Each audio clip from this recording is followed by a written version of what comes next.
Welcome to The Explainer. Today, we're going to pull back the curtain on electronic surveillance.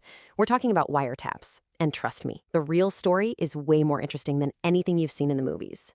So let's just jump right in. You know the scene, right? A detective slams down the phone, yells, "Get me a wiretap," and 2 seconds later, they're listening in on the bad guys. But what if that's all completely wrong? The reality is a whole different world. And that gap between fiction and fact is where we're headed. The first myth we really need to bust is just how fast and easy this all is. In the movies, it's like flipping a switch. But in the real world, it's a long, careful legal process. It's designed from the ground up to be a tool of absolute last resort. So Hollywood shows us this simple, dramatic request. The reality, though, is a mountain of paperwork. We're talking about a maze of approvals, first inside the agency, then it goes up through multiple levels of the prosecutor's office, and only then does it finally get in front of a judge. And here's the kicker. They have to prove that every other investigative method has been tried and failed or is guaranteed to fail. Okay, so before an investigator can even think about requesting a tap, they have to know exactly what they're trying to get. And it all boils down to 2 fundamental types of data. Believe me, this distinction changes everything. First, you've got the content. This is the what. It's the actual words you say in a phone call, the sentences you type in an email. It's the conversation itself. And because it's so personal and revealing, it is by far the most legally protected kind of information there is. And then you have metadata. This is the who, when, and where. Think of it like the outside of an envelope. It tells you who sent it, where it came from, and when, but not what's in the letter. So it's who you called and for how long, but crucially, not what you actually said. And this is where you can really see that difference laid out. On one side, you have tools like a pen register for outgoing calls and a trap and trace for incoming. They only capture that metadata. On the other side, you have the full-blown wiretap, which gets you both the metadata and the content. That one difference, getting the content, is what makes getting a wiretap so incredibly difficult. So what happens when investigators have tried everything else and they absolutely positively have to know what's being said? Well, that's when they turn to some of the most powerful and most heavily scrutinized tools in their entire arsenal. You know, it's kind of funny. Sometimes the best way to beat all this modern digital security is to go completely old school. This here is a physical bug being installed right into a phone. It's a huge risk, for sure. But by putting a listening device right at the source, you can capture the conversation before it ever gets encrypted or beamed across a network. And this brings us to the legal holy grail of electronic surveillance, the Title III wiretap. It gets its name from a 1968 law, and getting one is the absolute highest bar to clear. It requires that whole mountain of paperwork we talked about and that final sign-off from a judge. But here's the thing, and this is where it gets really interesting.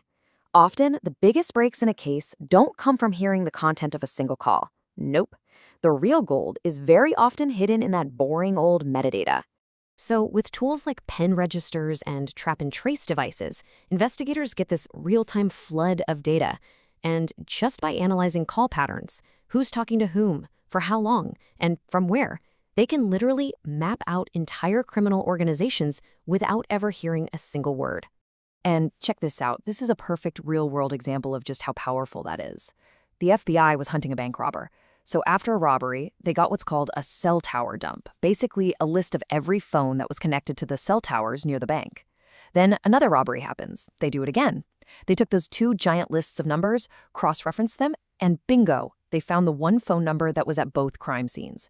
Just like that, case solved.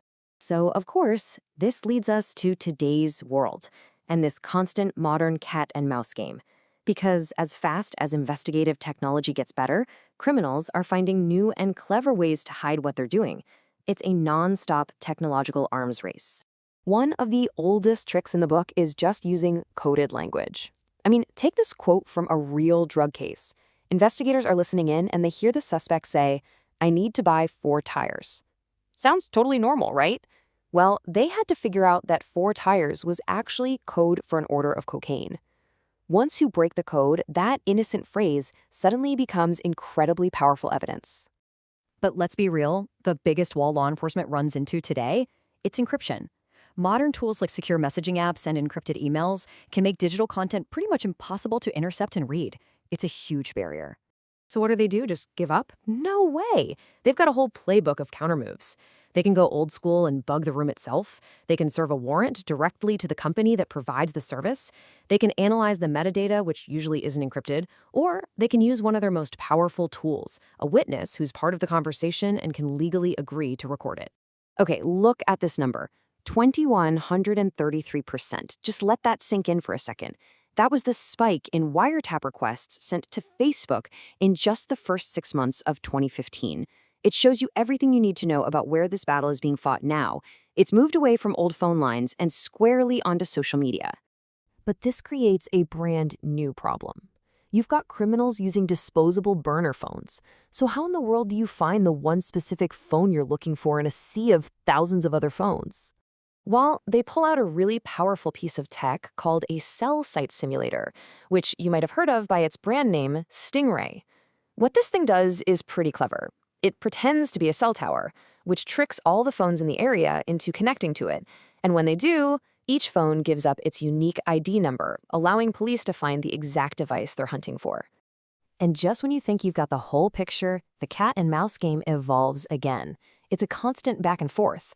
Now, there are even apps you can download that claim they can detect when one of these cell site simulators is operating nearby. For every move, there's a countermove. So when you boil it all down, what's the big takeaway here? It's that electronic surveillance is this incredibly complex balancing act. These are super powerful tools, but they're meant to be a last resort. The whole system is governed by these strict legal checks that are trying to weigh the need to solve a crime against our fundamental right to privacy. And that balance is constantly being tested by new technology.